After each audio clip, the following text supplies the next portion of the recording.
Physical harassment இந்தியாவில் மட்டும் கிடையாது. அதை பயன்படுத்திக்கிட்டு பல யூடியூப் சேனல்ஸ் காசும் பார்க்குறாங்க.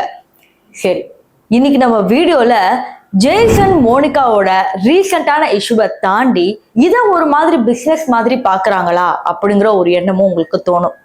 எக்ஸாக்டா உங்களுக்கு என்ன நடந்துச்சு, என்ன ஆயிட்டு இருக்கு அப்படி தெரிஞ்சுக்கணும்னா இந்த வீடியோ ஃபுல்லா பார்க்கணும். ஸோ வாங்க வீடியோக்குள்ள போகலாம். நான் உங்கள் சிவரஞ்சனி, சிகப்பு நாடாவில் இருந்து.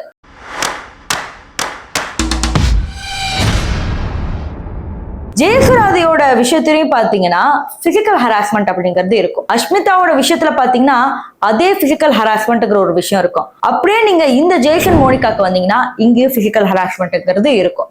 இதை வச்சு, இந்த இஷ்யூவை வச்சு பல யூடியூப் சேனல்ஸ் இன்டர்வியூ கூப்பிடுறதும் அதுல இருந்து சம்பாதிக்கிறதும் இருக்கு. இப்போ ஜேசன் மோனிகா அப்படின்னு வரும்போது இதுல இருக்கிற இந்த ஜேசன் அப்படிங்கிற இந்த பையன் பல பெண்களோட தொடர்பு இருந்ததாகவும் அதோடைய போட்டோஸ் ஒரு சிலது கிடைச்சதாகவும் அதன் பிறகு இவங்க கேட்டதுக்கு பிறகு பயங்கரமா அடிச்சு ரொம்ப பிசிக்கலா கொடுமைப்படுத்தி இந்த மாதிரி விஷயங்கள்லாம் இருக்கு. அஷ்மிதாவோட விஷயத்துலயும் பாத்தீங்கன்னா இதே மாதிரி நிறைய விஷயங்கள் நடந்திருக்கு. அதாவது நம்ம பாக்குற இன்ஃபுளுசர்ஸ் எல்லாருமே நேர்ல, அதாவது போட்டோல வீடியோஸ்ல எல்லாம் பார்க்கும் போது இவங்கெல்லாம் ரொம்ப ஒன்னா இருக்காங்க, இவங்கள மாதிரிதான் ஒரு லைஃப் அமைக்கணும்னு ஆசைப்படுறோம். ஆனா அவங்களுக்கு பின்னாடி இத்தனை கொடுமைகள் நடக்குது, நம்ம யாருக்குமே அது தெரியவே மாட்டேங்குது. இப்ப பிசிக்கல் ஹராஸ்மெண்ட் வச்சு பிசினஸ் பண்றாங்களா அப்படிங்கிற ஒரு கேள்வி வருது. அதாவது இவங்களுக்கு இவ்வளவு பெரிய ஒரு விஷயம் நடக்குது, ஆனா இந்த பையனை ஏன் இன்னும் அரெஸ்ட் பண்ணல அப்படிங்கிற ஒரு கேள்விதான் எல்லாருமே கேட்கிறாங்க. விஷ்ணு மேல அவ்வளோ ஒரு அலிகேஷன்ஸ் வச்சு இப்பதான் அரெஸ்டே பண்றாங்க. ஆனா இதுக்கப்புறம் விஷ்ணு வழக்குல என்ன ஆச்சு அப்படிங்கிற ஒரு அப்டேட்டும் நமக்கு தெரியவே வரல.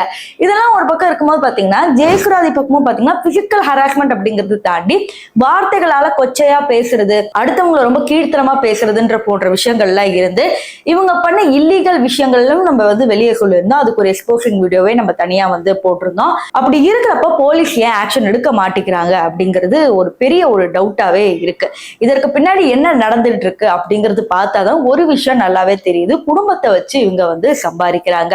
அதாவது இந்த ட்ரெண்ட் எங்க வந்திருக்குன்னு பாத்தீங்கன்னா ஃபாரின் கண்ட்ரீஸ்ல தன்னோட லவ்வர் விட்டுட்டு போனாலும், தன்னுடைய அம்மா அப்பா ஏதாவது ஒரு சின்ன சண்டை நடந்தாலும் முதல்ல யூடியூபர்ஸ் என்ன பண்ணாங்கன்னா, சரி நம்மளோட பர்சனல் வாழ்க்கையை கொஞ்சம் போட்டு பார்ப்போமே ஸ்டார்ட் பண்ணது பயங்கரமா வியூஸை கொண்டு வந்திருக்கு.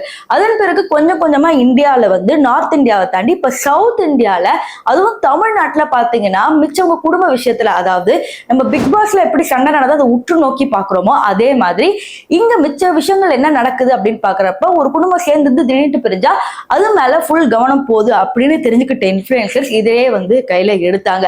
இதுல பாத்தீங்கன்னா ஜெயசுராதியும் ஒண்ணு. ஆனா ஜேசன் மோனிகா விஷயத்துல இதை நம்மளால சொல்ல முடியாது. ஏன்னா ஃபுல் அண்ட் ஃபுல் இதுல அஃபெக்ட் ஆனது மோனிகா தான்.